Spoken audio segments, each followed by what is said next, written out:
সবজি লে লো, সবজি লে লো, সবজি লে লো, এরকম একটা ডাক হালকা করে বুঝতে পারছিলাম, কিন্তু ক্লিয়ার বোঝা যাচ্ছিলাম না। যারা এরকম ডাকে সবজি লে লো, দই লে লো, মাছ লে লো, এগুলো কিন্তু ক্লিয়ার বোঝা যায় না। একটু তাদের বলতে বলতে এমন হয়ে যায়, কিছু শব্দ বোঝা যায়, কিছু শব্দ বোঝা যায় না, এরকম হয়।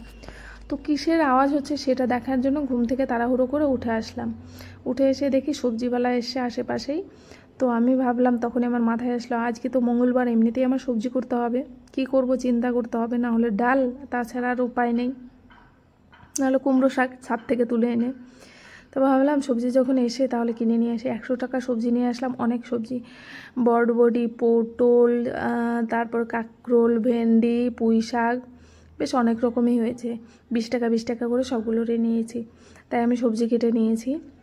আজকে সকাল সকাল রান্নাঘরে চলে আসি, ঘর পরিষ্কার করে নিয়েছি আগে, সেই জন্যই, কারণ কাল অনেক রাত্রি অবধি ঘরে কাজ হয়েছে, ঘরটা একদম অগোছলো নোংরা হয়ে আছে। সেই জন্য ভাবলাম ঘরটা পরিষ্কার করে নিই। ঘর পরিষ্কার করে হাত মুখ না ধুয়েই রান্নাঘরে চলে এসে রান্না করতে, কারণ কর্তামশাই যাবেন মালদাতে তার কাজের জন্য, সেই জন্য সকাল সকালেই রান্না।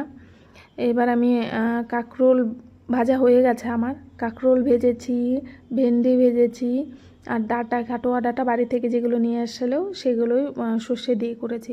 আর এখন পটল কেটে নিচ্ছি, বরবটিও কেটেছি, বাকি সবজিও কেটেছি, কিন্তু পটলটা দেখা যাচ্ছে অনেক, সব কিছু তো আর দেখানো যায় না, তাহলে ভিডিও তো 2-3 মিনিটের জায়গায় সেই জায়গায় 10-12 মিনিট হয়ে যাবে, 10-12 মিনিট 1 ঘন্টা হয়ে যাবে, সেটা তো সম্ভব নয়। তাই যেটুকু সম্ভব সেটুকুই করলাম।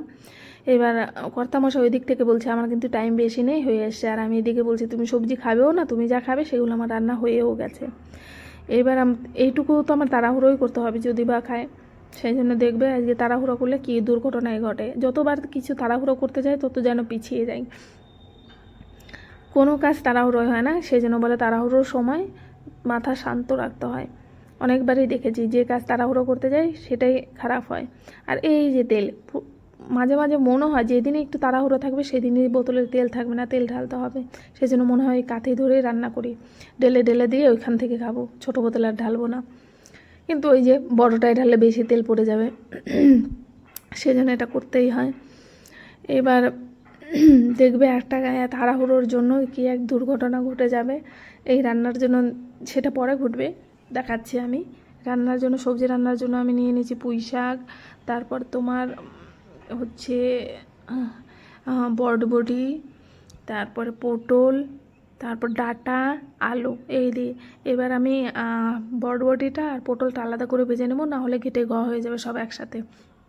আলাদা করে ভেজে নিলে সেগুলো গোটাই থাকবে।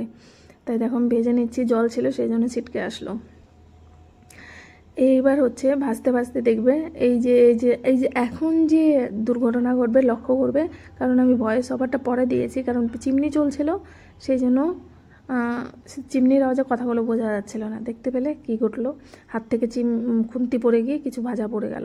আর এই দেখো রান্না এগুলো আমার হয়ে গেছে, এগুলো দিয়ে বাবু খেয়ে যাবে। আর এই যে সবজিটা আমার পরে রান্না হয়েছে, যেহেতু ভয়েস ওভার পরে দিয়েছি তাই এগুলো পরেই দেখালাম, তার খেয়ে যাওয়ার পরে।